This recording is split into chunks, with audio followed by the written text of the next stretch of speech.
Hello students, ये Vue.js का chapter 18 है। इस चैप्टर में बड़ा ही अमेजिंग लाइब्रेरी आप पढ़ोगे Vue.js का। फॉर्म किट, फॉर्म से रिलेटेड जो भी समस्या आपको आती है कस्टम कोड करने के दौरान, उन सभी प्रॉब्लम का सॉल्यूशन है ये। इस लाइब्रेरी का इस्तेमाल करके आपको ना ही फॉर्म डिज़ाइन करना पड़ेगा और ना ही वैलिडेट करना पड़ेगा, ऑटोमेटिक हो जाएगा। बस छोटा सा कोड आप राइट करोगे, पूरा का पूरा forms ready, validation ready, design ready. Channel अब तक आपने सब्सक्राइब नहीं किया तो सब्सक्राइब करके बेल आइकन को हिट कीजिए। अब तक आपने वेब इंस्टीट्यूट के ऑफिशियल वेबसाइट पर विजिट नहीं किया, अभी विजिट कीजिए। बड़ा ही पॉपुलर क्लास चलता है वेब इंस्टीट्यूशन का, सॉफ्टवेयर इंजीनियरिंग। क्या आपको ऐसा कोर्स करना है जिसमें वो सभी लैंग्वेज हो जो आपको फ्यूचर में पढ़ना हो, वो सारी लैंग्वेज है इस कोर्स के अंदर। एक बार सिलेबस देखिए, Node.js, React, .NET, PHP, Laravel, Angular, Express.js, GraphQL, Python, AWS, लगभग सब है। सिलेबस ज़रूर देखिएगा यहाँ पे आकर। बेहतर जानकारी के लिए हमारे सेल्स टीम को कॉल कीजिएगा। चलिए शुरुआत करते हैं पढ़ना फॉर्म किट को। पहले इसे इंस्टॉल करेंगे, उसके बाद आप Vue.js में इस्तेमाल कर पाओगे। तो जो भी आपके Vue.js का प्रोजेक्ट डायरेक्टरी हो उसे आप कमांड के अंदर ओपन कर लो। इंस्टॉल करने के लिए ऐसे राइट करेंगे npm install @formkit/vue। एक और चीज़ इंस्टॉल करना होगा आपको @formkit/theme। थीम्स राइट कीजिएगा। तो ये फॉर्म को डिज़ाइन करने के लिए है और फॉर्म बनाने के लिए और वैलिडेट करने के लिए ये। तो दोनों लाइब्रेरी एक ही साथ इंस्टॉल हो जाएगा। एंटर प्रेस कीजिए, देखिए इंस्टॉल हो गया। जब इंस्टॉल हो जाए तो वापस कंपाइल कर लीजिएगा npm run सर्व राइट करके। कुछ कॉन्फ़िगरेशन करना होगा आपको इंस्टॉल करने के बाद। प्रोजेक्ट में आ जाइए, src फोल्डर के अंदर आपको main.js दिखेगा। यहाँ पे कुछ चीज़ों को इंपोर्ट करेंगे। सबसे पहले प्लगइन को और उसके बाद डिफ़ॉल्ट कॉन्फ़िग को @formkit/vue के अंदर से। जब ये इंपोर्ट हो जाएगा तो यहाँ देखिए माउंट के ठीक पहले यूज़ फंक्शन का इस्तेमाल करेंगे और इसमें प्लगइन को पास कर देंगे और डिफ़ॉल्ट कॉन्फ़िग को पास कर देंगे। तो ऐसा करने से सेटअप आपका कंप्लीट हो जाएगा।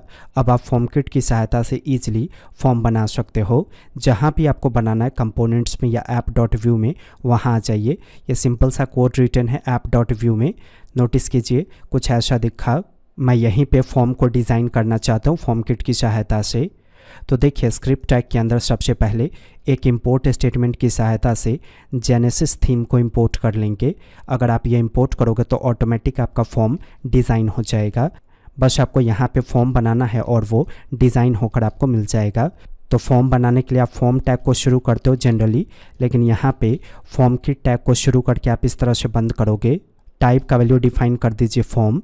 तो ऐसा करने से फॉर्म टैग बन जाएगा ऑटोमेटिक आपका। जब आप फॉर्म टैग शुरू करके बंद करोगे फॉर्म किट के शब्दों में, तो डिफ़ॉल्ट सबमिट बटन ये आपको देगा। मैं चाहता हूँ मैं इस सबमिट बटन के अंदर का टेक्स्ट चेंज करूँ। जैसे डिफ़ॉल्ट रूप से सबमिट लिखा हुआ आया, तो टेक्स्ट को चेंज करने के लिए यहाँ पे इसमें प्रॉपर्टी पास कीजिएगा submit-label डिफ़ाइन कर दीजिए। मैंने राइट कर दिया रजिस्टर। तो अभी क्या होगा, बटन के बीच में आपको रजिस्टर के नाम से टेक्स्ट दिखेगा। और अगर आप इसे इंस्पेक्ट करोगे तो नोटिस कीजिए फॉर्म टैग इसने क्रिएट कर दिया आपके लिए। अब चलिए इसके अंदर इनपुट फील्ड को क्रिएट करते हैं। इनपुट फील्ड क्रिएट करने के लिए ठीक वैसे ही आप फॉर्म किट को शुरू करोगे। शॉर्ट हैंड टेक्निक से आप यहीं पे बंद कर दो। टाइप का वैल्यू अगर आपने टेक्स्ट डिफाइन कर दिया तो ऑटोमेटिक एक इनपुट फील्ड क्रिएट होगा जिसमें टाइप का वैल्यू टेक्स्ट होगा। देखिए रन करने पे डिज़ाइन आया। तो ऑटोमेटिक ऐसा डिज़ाइन इसलिए आ रहा है क्योंकि हमने ऊपर में थीम इस्तेमाल किया जेनेसिस के नाम से। अगर आप थीम रिमूव कर दोगे तो देखिए डिफ़ॉल्ट डिज़ाइन ऐसा दिखेगा। बस इसी वजह से मैंने इसे इंपोर्ट किया था। लेवल प्रॉपर्टी का इस्तेमाल कीजिए। मैंने डिफ़ाइन कर दिया फुल नेम। ऑटोमेटिक इस जगह पे आपको दिख जाएगा। अगर आपको प्लेस होल्डर डिफ़ाइन करना है तो आप प्लेस होल्डर का इस्तेमाल करो। जो आपको प्लेस होल्डर देना है वो आप राइट कर दीजिए इस तरह से। तो कुछ ऐसा दिखेगा। हिंट के रूप में नीचे अगर कुछ डिस्प्ले करना है आपको तो हिंट नाम के प्रॉपर्टी का आप इस्तेमाल करोगे। जो हिंट देना चाहते हो वो आप डिफ़ाइन कर दो। मैंने राइट कर दिया एंटर फुल नेम। सॉरी, यहाँ पे हिंट नहीं दीजिएगा, हेल्प प्रॉपर्टी का इस्तेमाल कीजिएगा। सेव करके रन कीजिए। ये देखिए हिंट के रूप में नीचे आपको एक टेक्स्ट दिखाई दिया। तो जब भी प्रॉपर्टी की संख्या ज़्यादा हो आपके एलिमेंट में तो आप इस तरह से एंटर प्रेस करके नीचे अरेंज कर सकते हो। HTML के शब्दों में आप इनको एट्रीब्यूट कहोगे। Vue.js, Angular और React के शब्दों में आप इन एट्रीब्यूट को प्रॉपर्टी पढ़ोगे। आप नेम एट्रीब्यूट भी डिफाइन कर सकते हो। मैंने इस तरह से राइट कर दिया फुल नेम। अब मान लीजिए आपको ईमेल वाला फील्ड क्रिएट करना है तो सेम वैसे ही शुरू करके बंद करेंगे। नेम का वैल्यू सेट कर दीजिए ईमेल। आप हिंट के रूप में अगर कुछ दिखाना चाहते हो तो आप इस तरह से दिखा दो। प्लेस होल्डर अगर आपको कुछ देना है तो आप प्लेस होल्डर डिफाइन कर दो। लेवल यानी कि टेक्स्ट के रूप में आपको क्या दिखाना है वो राइट कर दीजिए। टाइप का वैल्यू टेक्स्ट ही होगा ईमेल के केस में भी। सेव करके रन करेंगे तो देखिए कुछ ऐसा दिखेगा। पासवर्ड का फील्ड बनाइए। टाइप का वैल्यू हो जाएगा पासवर्ड। नेम का वैल्यू आप डिफाइन कर दोगे पासवर्ड। लेवल का वैल्यू सेट कर दीजिए पासवर्ड। हिंट के रूप में या प्लेस होल्डर के रूप में आप कुछ राइट कर दो। मैं हिंट ऐसे राइट कर देता हूँ यहाँ पे, एंटर स्ट्रॉन्ग पासवर्ड। तो देखिए इसमें कुछ टाइप आप करोगे तो ऑटोमेटिक वो पासवर्ड के फॉर्म में टाइप होगा। वैसे ही कन्फर्म पासवर्ड का फील्ड क्रिएट कीजिए। नेम के वैल्यू में आप ऐसे डिफाइन कर सकते हो कन्फर्म हाइफन पासवर्ड या कन्फर्म अंडरस्कोर पासवर्ड। लेवल में आप कुछ दिखा दो, जैसे मैंने री इंटर पासवर्ड राइट किया। प्लेस होल्डर ऐसे ही रहने दीजिए। यहाँ पे मैं राइट कर देता हूँ enter same password. Mobile number का फील्ड कैसे बनेगा वो समझिए। बस टाइप का वैल्यू यहाँ पे नंबर कर दीजिए। नेम का वैल्यू को चेंज कर दीजिए, मैंने मोबाइल डिफाइन कर दिया। लेवल में ऐसे राइट कर दीजिए मोबाइल नंबर। प्लेस होल्डर मैं कुछ राइट कर देता हूँ इस तरह से। मैं हिंट डिफाइन कर देता हूँ एंटर 10 डिजिट मोबाइल नंबर। तो अभी देखिए इसमें सिर्फ नंबर टाइप हो पाएगा। सेलेक्ट यानी कि ऑप्शन टैग आप कैसे डिफाइन करोगे। सेलेक्ट टैग के अंदर जो आप देते हो वो देखिए। फॉर्म किट को शुरू कीजिएगा। टाइप का वैल्यू सेट कर दीजिएगा सेलेक्ट। मैं नेम में डिफाइन कर देता हूँ जेंडर। लेवल का वैल्यू सेट कर दीजिए जेंडर। प्लेस होल्डर और हेल्प में छोड़ देता हूँ। ऑप्शन टैग को डिफाइन करने के लिए ऑप्शंस का इस्तेमाल कीजिएगा और इसमें एक प्रॉपर्टी के नेम को डिफाइन कर देंगे। मैंने राइट कर दिया ऑप्शंस। तो ये प्रॉपर्टी मैं ऊपर बनाने वाला हूँ यहाँ पे इसके अंदर। तो प्रॉपर्टी बनाने के लिए डेटा फंक्शन को ऐसे डिफाइन करना होगा। रिटर्न कीजिए एक जेसन को। ऑप्शंस इसमें ऐसे बनाइए। ऑप्शंस में जेसन को डिफाइन कर दीजिएगा और इसी में राइट कीजिएगा मेल। तो ये दिखाने के लिए है और सर्वर पे ये जाएगा आपका। फिर अगला डिफाइन कर दीजिए फीमेल। यहाँ राइट कर दीजिए इस तरह से फीमेल। सेव करके रन कीजिए। ये देखिए जो वैल्यू के रूप में मैंने राइट किया एम कैपिटल एफ कैपिटल वो दिखाने के लिए था इसलिए सामने दिखा, लेकिन जब आप मेल सेलेक्ट करोगे तो ये सेलेक्ट होगा। वैसे ही जब आप फीमेल सेलेक्ट करोगे तो ये वैल्यू सेलेक्ट होगा। अब इसके नीचे रेडियो बटन को बनाएंगे। सेम वैसे ही फॉर्म किट को शुरू करके बंद कर दीजिएगा। टाइप का वैल्यू सेट कर दीजिएगा रेडियो।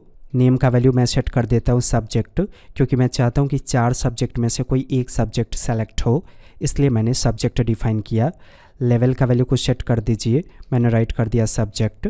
तो ये हेडिंग के रूप में दिखेगा आपके यूजर को। प्लेस होल्डर इसमें नहीं देंगे, हिंट भी इसमें नहीं देंगे। ऑप्शंस का इस्तेमाल करेंगे और कोई प्रॉपर्टी को इसमें आप सेट कर दोगे जो जेसन के फॉर्मेट में डिफाइंड होगा। तो मैं ऊपर में सब्जेक्ट्स के नाम से एक प्रॉपर्टी बनाने वाला हूँ यहाँ पे। तो ऑप्शंस के नाम से हम बना चुके हैं। यहाँ पे ऐसे राइट कर दीजिए सब्जेक्ट्स। मैं डिफाइन कर देता हूँ BCA। ये दिखाने के लिए है, देखिए ये इसलिए मैंने कैपिटल राइट किया। फिर मैं यहाँ राइट कर देता हूँ MCA। यहाँ कैपिटल में राइट कर दीजिए MCA।